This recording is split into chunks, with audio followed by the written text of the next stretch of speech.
সালের শেষ ও 26 সালের আগমনে 2026 সালের নতুন পালার নাম রাখা হয়েছে ধনপতি সদাগরের মা মঙ্গল চণ্ডী পূজা।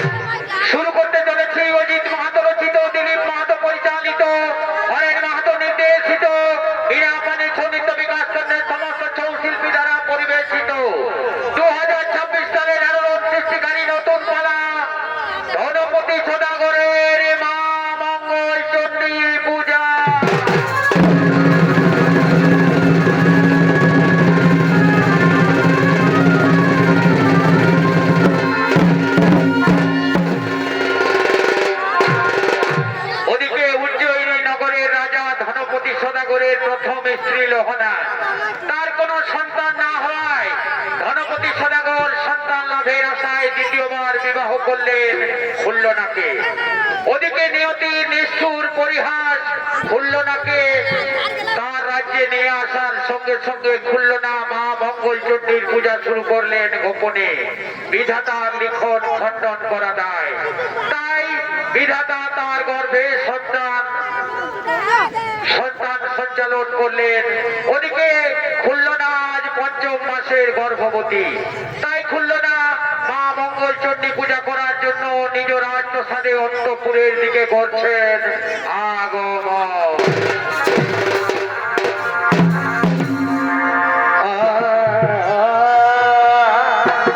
বাড়ি বাচ্চারে ওম নমঃ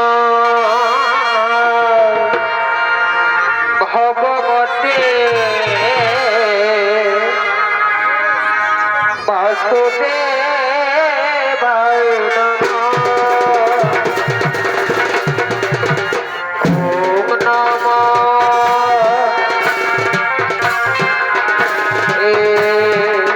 বাসুদেবায় নমঃ।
যাত্রায় যায়নি, তাই আমি মনস্থির করেছি অতি শীঘ্রই আমি সিংহল দ্বীপে বাণিজ্য যাত্রায় যাব।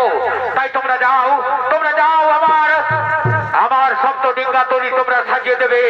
আর মনে থাকে যেন যে সব দ্রব্য আমি সিংহল দ্বীপে নিয়ে যাব বাণিজ্য করার জন্য, সেই সব দ্রব্য তোমরা আমার সপ্ত ডিঙ্গা তরিতে সাজিয়ে দেবে।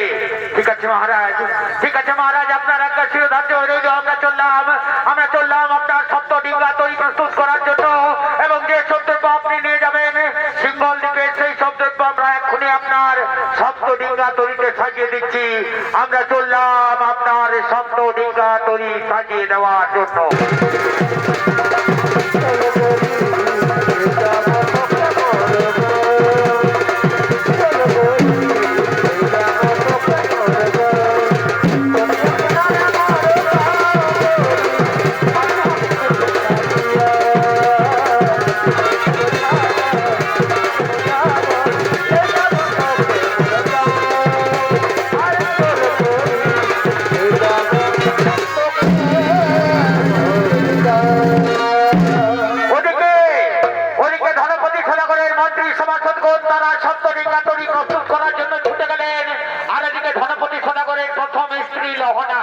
তার সঙ্গীদেরকে নিয়ে রাজপ্রাসাদের দিকে ঘুরছেন আগমন।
চমৎকার ভাইরে ওই আমি ভাবছি যাকে ভালোবাসাই ও সে দেখাইল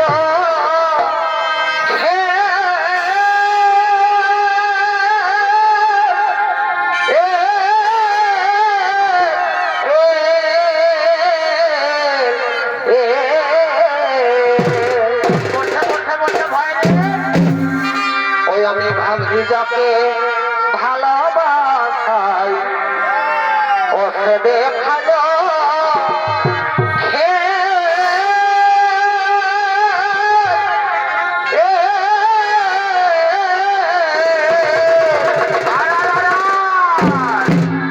ওই আমি লিখতে যাই আমার ছবি কে হয়ে গেলি ফেলে রে ওই আমি লিখতে যাই আমার ছবিতে গেলি ফেলে রে মোটে মোটে ভাই ভালোবাসাই দিল এমন ফেলে রে পারো হয় ভালোবাসাই দিল এমন যায়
আমার স্বামী দেবতা আমার স্বামী দেবতা আমার আমি চাই না তুমি সারা জীবন অন্তঃপুরে পড়ে থাকো কিন্তু মা মঙ্গল চণ্ডীর দয়ায় আমাদের খুলল না আজ পঞ্চম মাসের গর্ভবতী তার গর্ভে সন্তান প্রসব হোক তারপর তার মুখ দেখে তুমি যাবে বাণিজ্য করার জন্য কি আনন্দের সংবাদ তুমি আমায় শোনালে রহনা যে আনন্দের সংবাদ শোনার জন্য এতদিন যাবৎ আমার কর্ণকুয়োর অপেক্ষা করেছিল সেই আনন্দ সংবাদ তুমি এতদিন পর্যন্ত আমায় কেন দাও দিল না শোনো শোনো লোহনা তোমার এই আনন্দ সংবাদ শুনেও আমি কিছুতেই থাকতে পারবো না লোহনা আমাকে যেতেই হবে লোহনা সিঙ্গল দ্বীপে আমাকে বাণিজ্য করার জন্য যেতেই হবে। তাকে দেখো আমার সপ্তডিঙ্গা তৈরি প্রস্তুত হয়ে রয়েছে। অগর স্বামী দেবতা আমার মা মঙ্গলচণ্ডীর দয়ায় খুলল না যখন আজ গর্ভবতী, এই সময় তার মনে প্রাণে কষ্ট দেওয়া মনে হয় ঠিক হবে না। শোনো শোনো রোহনা, বারবার তুমি মা মঙ্গলচণ্ডীর কথা বলছো কেন? আমি শিবের উপাসক, শিব ভিন্ন অন্য কোনো দেবতাতে আমি বিশ্বাস করি না। আমার রাজ্যে আমার রাজপ্রাসাদে আমি কিছুতেই মা মঙ্গলচণ্ডীর পূজা হতে দেব না। কোথায় কোথায় রয়েছে খুলল না, তাকে তো আমি দেখতে পাচ্ছি না। ওই তো স্বামী অন্তঃপুরে খুলল না মা মঙ্গলচণ্ডীর ঘট স্থাপন করে মা মঙ্গলচণ্ডীর পূজায় রত রয়েছে। শোনো শোনো খুলল না, তুমি তোমার এই মা মঙ্গলচণ্ডীর পূজা বন্ধ করো। আমার রাজপ্রাসাদে আমি কিছুতেই মা মঙ্গলচণ্ডীর পূজা হতে দেব না, নতুবা তোমার ঘটে আমি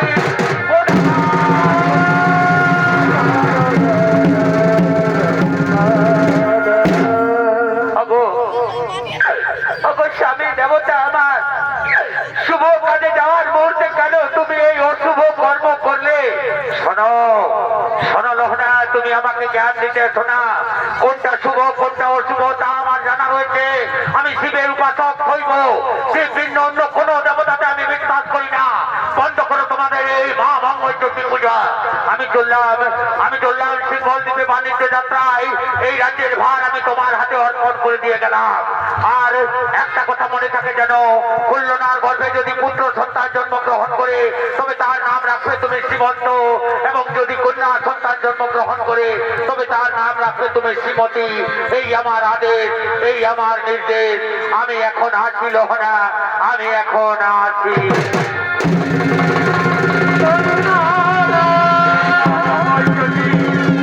তুমি আমার স্বামীকে এই ভুলের জন্য রক্ষা করো মা, আমার স্বামীকে তুমি এই ভুলের জন্য রক্ষা করো। জনগণ খুলল না, আমরা ফিরে যাই অন্তঃপুরে।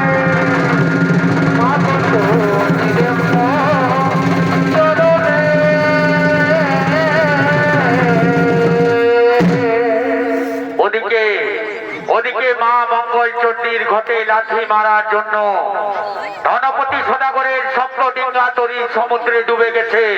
ধনপতি সদাগরের সমস্ত ধন সম্পদ সিঙ্গল দ্বীপের রাজা শালিবান লুণ্ঠন করে নিয়ে গেছে, তাকে অন্ধকার কারাগারে বন্দী করে রেখেছে।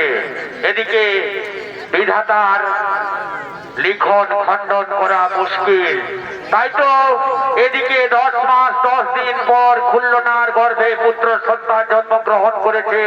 নাম হয়েছে তার সীমন্ত। সীমন্ত আজকে 14 বছর পূর্ণ করে পাঠশালা থেকে সোজা রাজপ্রাসাদের দিকে করছেন আগমন।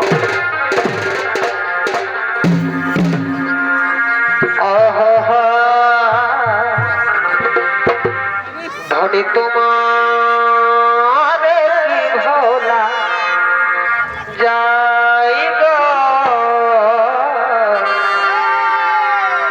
ধনী তোমার কি ভোলা যাই গো। আকাশের তারা বসে বসে বসে ভাই, আর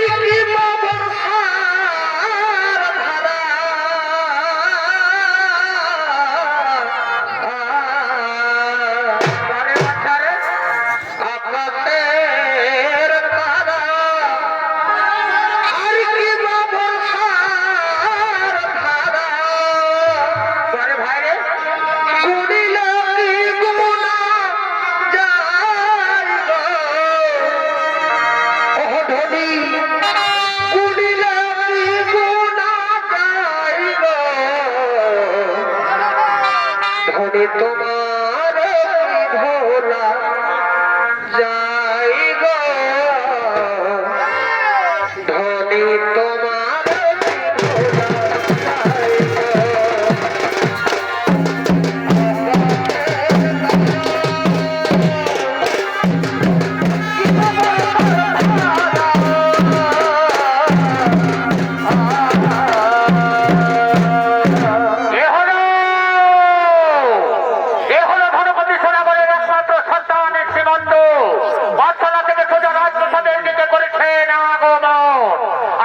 নৃত্যের ভূমিকায় আপনাদের আলোক উদ্ভাসিত মহান মঞ্চে যিনি ছৌ নৃত্য পরিবেশন করে দেখাবেন সে হলো স্বর্গীয় ওস্তাদ দুর্যোধন মাহাতোর ছৌ সম্প্রদায়ের পক্ষ থেকে জেলার স্বনামধন্য জনপ্রিয় নৃত্যশিল্পী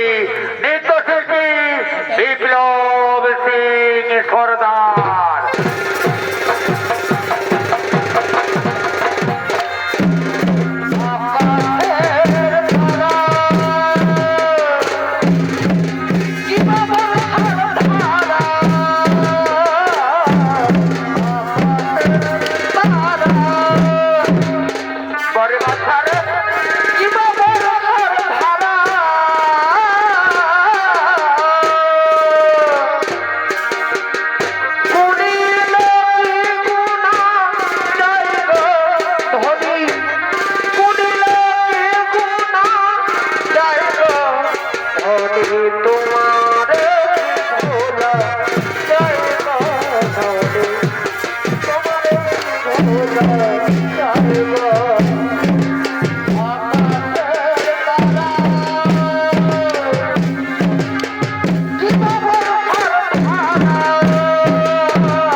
কিন্তু আমার মাকে তো আমি দেখতে পাচ্ছি না, তাই তো মাকে আমাকে ডাকতে হবে। কোথায় কোথায় রয়েছে জননী, তুমি একবার দেখা দাও মা গো।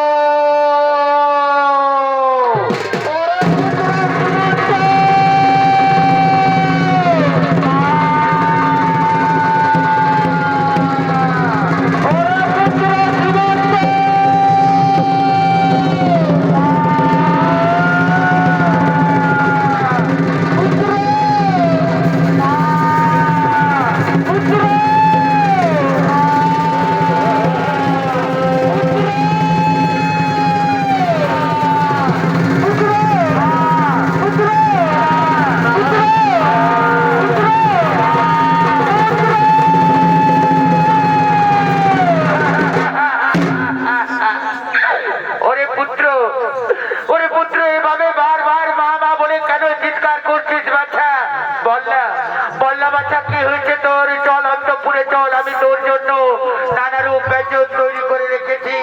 মাগো মাগো জননী আমার, আমি আজ অন্তপুরে যাব না মা। আমি তোমার তৈরি ব্যঞ্জন দূরের কথা, আমি জল পর্যন্ত গ্রহণ করব না মা, যতক্ষণ পর্যন্ত না তুমি আমার দুটি প্রশ্নের উত্তর দাও। বল বল খোকা, কেউ কি তোকে কিছু বলেছে? কেন যাবি না বাচ্চা? চল অন্তপুরে চল, খাবার খেতে খেতে আমি তোর সমস্ত প্রশ্নের উত্তর দেবো বাচ্চা। না মা, না মা, আমি কিছুতেই অন্তপুরে যাব না মা। প্রতিনিয়ত আমার সহপাঠীরা আমাকে বেজন্মা জারজ সন্তান বলে ঘৃণা করে মা। এমনকি তোমাকেও তারা কলঙ্কিনী বিচারিণী বলতেও দ্বিধাবোধ করে না মা। তাই তোমার আমার দুটি প্রশ্নের উত্তর তোমাকে দিতে হবে মা। যে প্রশ্ন কোনোদিন তার পুত্র মায়ের কাছে করেনি, সেই প্রশ্ন আজ আমি তোমার কাছে রাখবো মা। আজ তোমাকে আমার দুটি প্রশ্নের উত্তর দিতেই হবে। বল বল খোকা, তুই যখন জিদ করেছিস তখন বল তোর কি প্রশ্ন, বল, আমি নিশ্চয়ই উত্তর দেবো। বল তোর কি প্রশ্ন? মাগো মাগো জননী আমার, আমি যে প্রশ্ন করবো সেই প্রশ্ন হয়তো তোমার হৃদয়ে বাঁধবে, তবু আমাকে জানতেই হবে মা। আমার গর্ভধারিণী মাকে। ওরে পুত্র, ওরে পুত্র, আমি হলাম তোর সৎমা, তোর গর্ভধারিণী মা হলো বললো না। বল বাচ্চা, তোর দ্বিতীয় প্রশ্ন কি? মাগো মাগো জননী আমার, আজ আমার 14 বছর পূর্ণ হলো মা, কিন্তু খুললো না আমার গর্ভধারিণী মা। যদি হয় তাহলে আমি আমার পিতাকে আজ পর্যন্ত দেখতে পেলাম না কেন মা? বলো মা, আমার পিতাকে। ওরে পুত্র, যে দুঃখ আজ আমি 14 বছর ধরে নিজের বুকে চাপা দিয়ে রেখেছি, সেই দুঃখ আজ তুমি তুলে দিলে বাচ্চা। জানিস বাচ্চা, যেদিন তুই পঞ্চ পাঁচের গর্ভে ছিলি, সেদিন তোর পিতা সিংহল দ্বীপে গেছে বাণিজ্য করার জন্য, আর এখনো পর্যন্ত ফিরে আসেনি। কেউ বলে সে নাকি সমুদ্রের তলে তার সপ্ত ডিঙ্গা তরি ডুবে গেছে, কিন্তু ইদানিং শুনতে পাই তাকে নাকি সিংহল দ্বীপের রাজা অন্ধকার কারাগারে বন্দি করে রেখেছে। মাগো মাগো জননী আমার, এই দুঃখ তুমি আমায় আগে কেন বলোনি মা? আমি যাব মা, আমার পিতাকে উদ্ধার করার জন্য, তোমার শীতের সিঁদুরকে ফিরিয়ে আনার জন্য তুমি আমায় আশীর্বাদ করো মা। আমি যেন আমার মনস্কামনা পূর্ণ করতে পারি মা। আমি যেন আমার মনস্কামনা পূর্ণ করতে পারি। মাগো তোমার মনে প্রাণে, ওরে পুত্র, মাগো তোমার মনে প্রাণে, ওরে পুত্র, কত ভালো বাসা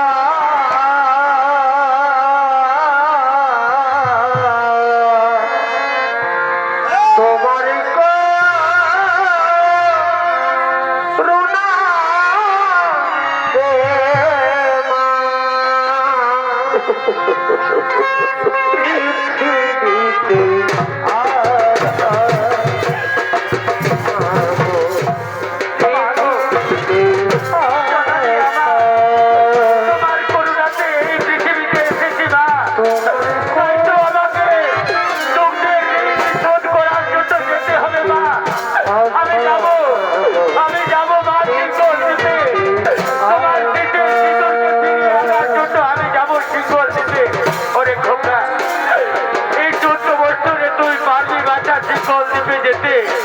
তুই যদি আমার কাছে থাকিস তাহলে আমি যত দুঃখ ভুলে যাব বাচ্চা, আমি যত দুঃখ ভুলে যাব। তোকে যেতে হবে না বাচ্চা সিংহল দ্বীপে। মাগো তোমার আমার মনে প্রাণে বাব তোমার মনে প্রাণে কত ভালোবাসা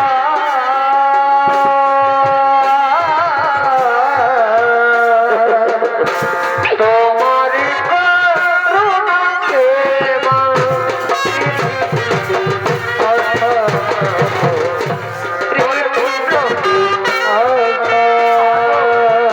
জননী জন্মভূমি স্বর্গাদি অতি গরিয়সী পাগো তোমার দুঃখ মোচন করার জন্য আমার কলঙ্ক মুক্ত করার জন্য আমাকে যেতেই হবে বাসিন্দর দিতে তুমি আমায় আশীর্বাদ করো জননী আমার আমি যেন সিঙ্গল দ্বীপ থেকে তোমার শীতের সিঁদুরকে নিয়ে আসতে পারি মা আমি যেন সিঙ্গল দ্বীপ থেকে তোমার শীতের সিঁদুরকে নিয়ে আসতে পারি কাঁদিস না রে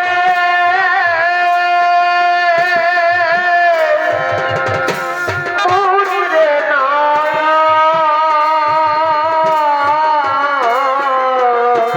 কান্না হাসির খেলা এই তো তোকে যে ছাড়তে মন চাইছে না বাচ্চা তোকে ছেড়ে যাবে কিছুতেই বাঁচতে পারবো না বাচ্চা তুই আমার জীবনের ধন তোকে ছেড়ে দে আমি কিছুতেই বাঁচতে পারবো না আইরে সোনা বুকেতে না যেও তোরে আইরে খোকা বুকেতে না যেও না তোরে তোর খুশিতে আমরা খুশি তোর হাসিতে আমরা হাসি তোকে আমরা ভালোবাসি তোকে আমরা ভালোবাসি আইরে সোনা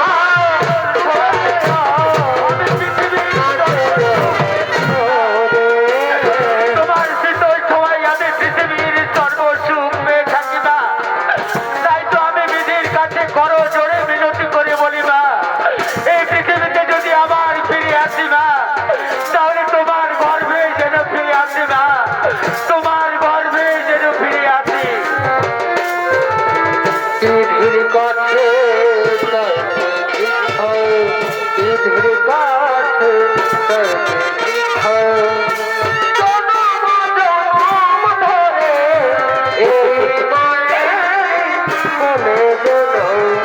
আমার আমি এই মায়ের কোলে যেন আবার ওরে পুত্র যাচ্ছিস তুই যখন যাবি বাচ্চা যদি কোনোদিন বিপদে পড়িস বাচ্চা তাহলে মা মঙ্গলচণ্ডীকে স্মরণ করিস বাচ্চা মা মঙ্গলচণ্ডী অবশ্যই তোকে রক্ষা করবে মা মঙ্গলচণ্ডী অবশ্যই তোকে রক্ষা করবে আমি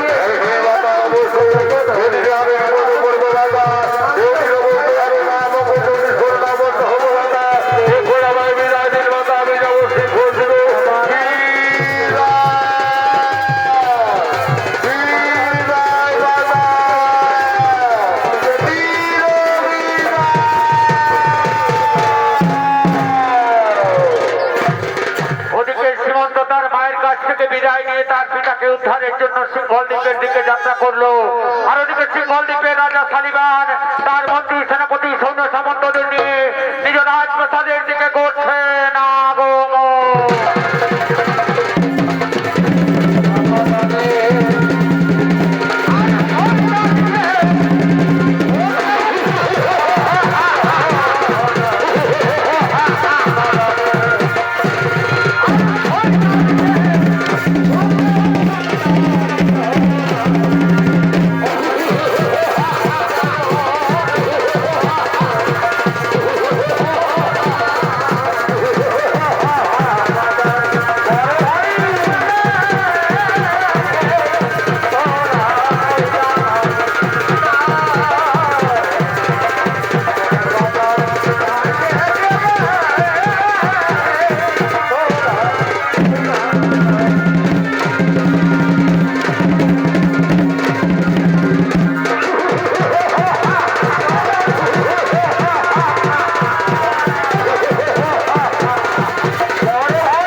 সময় বিভিন্ন রাজ্য থেকে আমার রাজ্যে গুপ্তচর প্রবেশ করে। তোমরা সতর্ক হয়ে আমার রাজ্যে প্রহরা দেবে, যেন কোনো রাজ্যের গুপ্তচর আমার রাজ্যে গোপনে প্রবেশ করতে না পারে। হ্যাঁ মহারাজ, হ্যাঁ মহারাজ, আমরা সতর্ক হয়ে প্রহরা দিচ্ছি মহারাজ, আমরা সতর্ক হয়ে প্রহরা দিচ্ছি। কোনো রাজ্যের কোনো ছাড়া দেবো।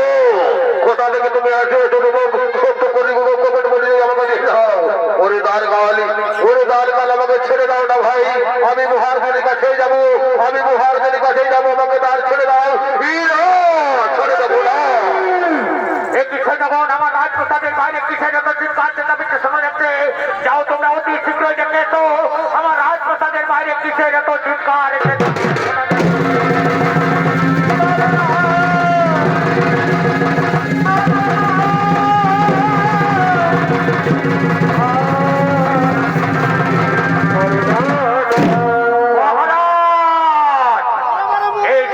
জোর করে আমাদের রাজ্যে প্রবেশ করার চেষ্টা করছিল মহারাজ। একে একে প্রবেশ করতে না দেওয়ায় এই যুবক চিৎকার চেঁচামেচি করছিল মহারাজ। শোনো যুবক, শোনো যুবক, কিবা তব নাম, কোথায় তব ধাম, কিবা হেতু এই সিংহল দ্বীপে তব আগমন। মহারাজ, মহারাজ নাম মোর সীমন্ত ধাম উজ্জয়িনী বাণিজ্য করার লাগে সিংহল দ্বীপে আসিয়াছি আমি। বাণিজ্য করতে এসেছো? বাণিজ্য করতে এসেছো নাকি অন্য কোনো মনস্কামনা নিয়ে এসেছো? সত্যি করে বলো, সত্যি করে বলো যুবক, কিবা হেতু এসেছো? মহারাজ, আমি সত্য বললাম মহারাজ, আমি বাণিজ্য করার জন্য এসেছি মহারাজ, আমি বাণিজ্য করার জন্য এসেছি। হাসালে, হাসালে যুবক, তুমি আমাকে হাসালে। তুমি বাণিজ্য করতে এসেছো এই বয়সে? বাণিজ্য করতে এলে তোমাকে কর দিতে হবে, তা কি তোমার মনে রয়েছে? নিশ্চয়ই দেবো, নিশ্চয়ই দেবো মহারাজ। আপনি যখন কর চাইছেন অবশ্যই কর দেবো। আমি কর দিয়ে তবেই আমি বাণিজ্য করবো। শোনো যুবক, বাংলা থেকে যারা আছে সকলেই ঘুরি ঘুরি মিথ্যা কথা বলে। তুমি কি কোনো আশ্চর্যের কথা আমায় শোনাবে? হ্যাঁ মহারাজ, হ্যাঁ মহারাজ, আসার সময় আমি সমুদ্রে কমলে কামিনী রূপ দর্শন করেছি মহারাজ।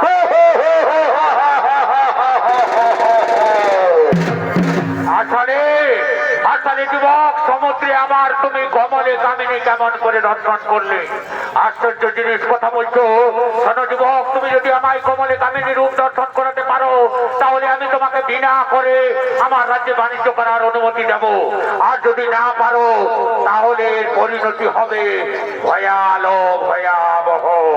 চলুন চলুন মহারাজ, আপনাকে অবশ্যই আমি দর্শন করাবো কমলে কামিনী রূপ।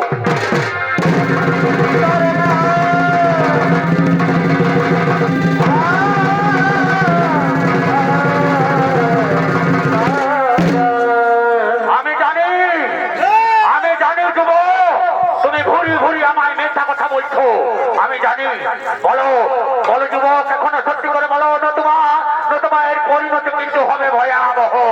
মহারাজ, আমি যা বলেছি সত্য বলেছি মহারাজ, সত্য বই মিথ্যা বলিনি। শোনো শোনো মন্ত্রী সেনাপতি সৈন্যগণ, এই যুবক কিছুতেই সত্য কথা বলবে না। একে তোমরা বেত্রাঘাত করতে করতে নিয়ে যাও উত্তর মশানে। এর কাটা মন্দ তোমরা নিয়ে আসবে আমার কাছে, এর কাটা মন্দ তোমরা নিয়ে আসবে আমার কাছে।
তোমরা আমায় ছেড়ে দাও। ছেড়ে দেবো, ছেড়ে দেবো? মহারাজের কাছে বুড়ি বুড়ি মিথ্যা কথা বলে তুই এসেছিস। তোকে আমরা কিছুতেই ছেড়ে দেবো না, তোকে আমরা কিছুতেই ছেড়ে দেবো না। এখনো সত্যি করে বলো, কিবা তবু নাম, কোথায় তবু ধাম? নতুবা নতুবা তোমার কাটা মন্ড আমাদেরকে নিয়ে যেতে হবে। যাও, অতি শীঘ্র তোমরা জল্লাদকে ডেকে নিয়ে এসো।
মহারাজ আদেশ দিয়েছেন তোমার কাটা মন্ডলে যাবো আমি মহারাজের কাছে।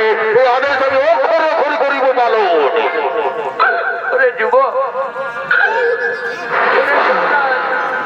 ওরে জল্লাদ, ওই জ্বালানি আর আমি কিছুতেই সহ্য করতে পারছি না। ছেড়ে দাও, ছেড়ে দাও জল্লাদ, আমি ফিরে যাবো।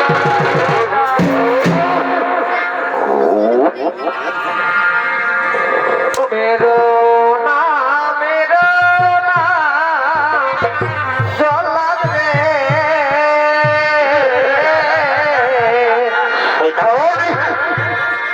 মেরো না, মেরো না জল্লাদ রে। ও জল্লাদ মেরো না মারে রে।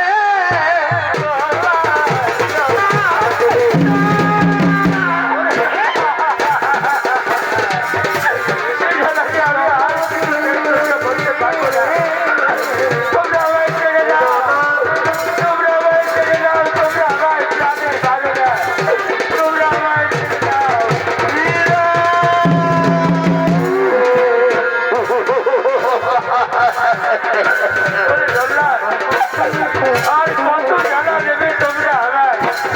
তোমার দুটি পায়ে পড়ি জল্লাদ, তোমার দুটি পায়ে পড়ি, তোমরা আমায় ছেড়ে দাও জল্লাদ, তোমরা আমায় ছেড়ে দাও।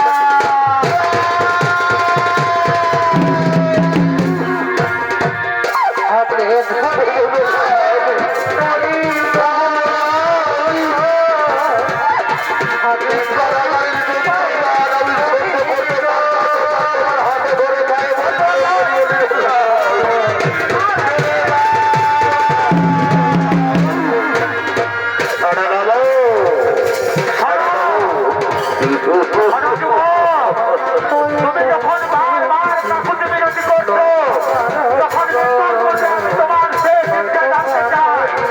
বলো, বলো যুবক, মৃত্যুর পূর্বে তোমার শেষ ইচ্ছা কি? মনে করেছে, মনে করেছে আমার সকল মা ভাই বলেছিল, যদি কোনোদিন বিপদে পড়িস তাহলে মা মঙ্গলচণ্ডীকে স্মরণ করিস।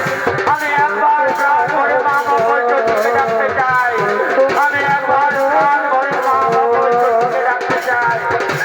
মা গো, মা মঙ্গলচণ্ডী, তুমি আমায় দেখা দাও মা, এই বিপদ থেকে তুমি আমায় রক্ষা করো মা।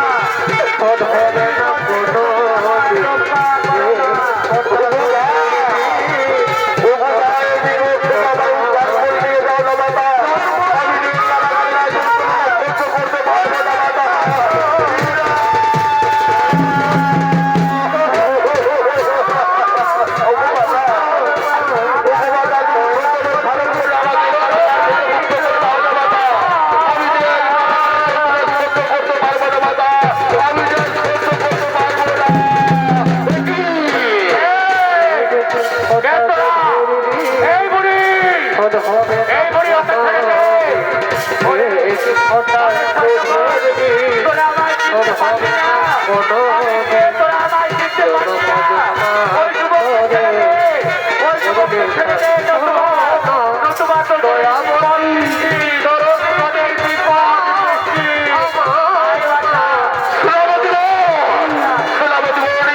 এই যুবককে তোমরা ঘিরে ফেলো, ঘিরে ফেলো, কোথাও তোমাকে পালিয়ে দিতে দেবো না। এই কারাগারে নিশ্চিত হবে তোমার মৃত্যুদণ্ড, নিশ্চিত হবে তোমার মৃত্যুদণ্ড, নিশ্চিত হবে তোমার মৃত্যুদণ্ড।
একটু হলো সৈন্যগণ, আমার হাতের থেকে খড়গ খড়তে পড়ে গেল সৈন্যগণ। আমি আমি এই যুবককে কিছুতেই হত্যা করতে পারবো না। সে যেন কোনো অলৌকিক শক্তি যেন আমাকে বারবার আঘাত করছে, আমি কাউকে দেখতে পাচ্ছি না। এই বুড়িকে মিড়মিড় করে মন্ত্র উচ্চারণ করছে, আর আমার শরীরের শক্তি কেমন যেন দুর্বল হয়ে আসছে। আমি আমি কাউকে দেখতে পাচ্ছি না। যাও যাও সৈন্যগণ, তোমরা মহারাজকে ডেকে নিয়ে এসো। এই যুবককে আমি কিছুতেই হত্যা করতে পারবো না। এই যুবককে আমি কিছুতেই হত্যা করতে পারবো না।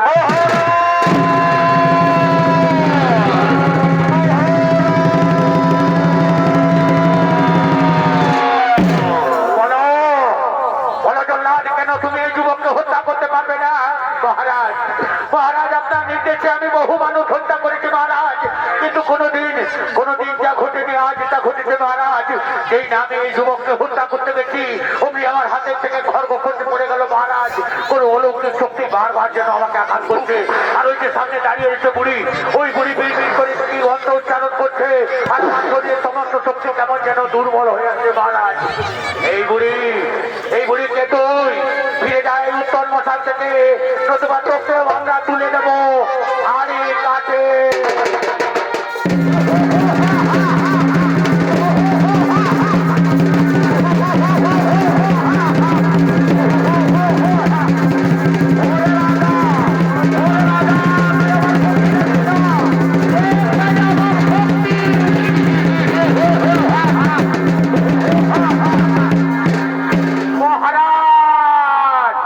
এই বুড়িকে আমরা কিছুতেই হাড়ি কাছে তুলতে পারছি না মহারাজ। জানি না মহারাজ, এই বুড়ির কি অলৌকিক শক্তি, কেউ যেন আমাকে আঘাত করছে মহারাজ, আমাদেরকে কেউ যেন আঘাত করছে। ঠিক বলেছ সৈন্যগণ, আমাকেও তো কেউ বারবার কোনো অলৌকিক শক্তি যেন আঘাত করছে। আমারও শরীরের শক্তি কেমন যেন দুর্বল হয়ে আছে। বলো বলো বুড়ি, কিবা তোমার পরিচয় বলো। ওরে রাজার শালিবান, এই যুবককে তুই ছেড়ে দে। এই যুবক কোনো অন্যায় করেনি, এই যুবককে তুই ছেড়ে দে। না, ওকে আমি কিছুতেই ছেড়ে দেবো না। ওই যুবক আমার কাছে মিথ্যা কথা বলেছে, ও আমাকে কমলে কামিনী রূপ দর্শন করাতে পারেনি। চক্ষু দিয়ে, তোমার এই পাপ চক্ষু দিয়ে কোনোদিন তুমি কমলে কামিনী রূপ দর্শন করতে পারবে না। তবে হ্যাঁ, এই যুবকের হাত ধরে এই যুবককে তুই ছেড়ে দে, অন্ধকার কারাগারের সমস্ত বন্দীদের মুক্তি করে দে, এবং অন্ধকার কারাগারের পিতা রয়েছে, এদের দুজনের হাত ধরে তুই কমলে কামিনী রূপ দর্শন করবি। সত্যি বলেছ বুড়ি, আমি কমলে কামিনী রূপ দর্শন করব। তাহলে যাও সৈন্যগণ, তোমরা অন্ধকার কারাগারের সমস্ত বন্দীদের মুক্তি করে দাও, আর এই যুবকের পিতাকে তোমরা নিয়ে এসো।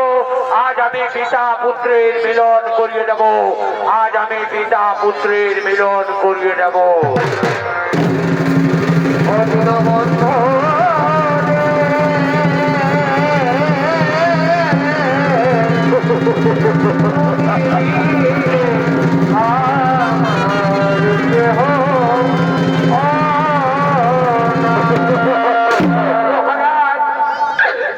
আমাকে আর বাঁচতে দেবেন না মহারাজ, আপনি আমাকে অন্ধকার কারাগার থেকে উত্তর বর্ষাতে কেন নিয়ে এসেছেন মহারাজ? ছেড়ে দিন মহারাজ, আমাকে অন্তত প্রাণে বাঁচতে দিন। শোনো শোনো বন্ধু, আজ আমার যেমন আনন্দের দিন, আজ তোমারও সেই রূপ আনন্দের দিন। জানো জানো বন্ধু, উজ্জয়িনী থেকে তোমার পুত্র শ্রীমন্ত এসেছে। আজ আমি তোমাদের পিতা পুত্রের মিলন করিয়ে দিয়ে তোমাদের দুজনের হাত ধরে আজ আমি কমলে কামিনী রূপ দর্শন করতে চাই। কি বললে রাজা শালীবান? কমলে কামিনী মনে পড়েছে আসার সময় আমিও কমলে কামিনী দর্শন করেছিলাম, কিন্তু যে ভুল আমি করেছি মা মঙ্গলচণ্ডীর ঘটে পদাঘাত করার জন্য আজ আমার এই পরিণতি। আজ আমরা পিতা পুত্রে মা মঙ্গলচণ্ডীর পূজা করব। শোনো শোনো সৈন্যগণ, আমার বন্ধুর শৃঙ্খল তোমরা মুক্ত করে দাও। আজ ওদের পিতা পুত্রের প্রাণ ভরে মিলন করতে দাও, আজ ওদের পিতা পুত্রের প্রাণ ভরে মিলন করতে যাও।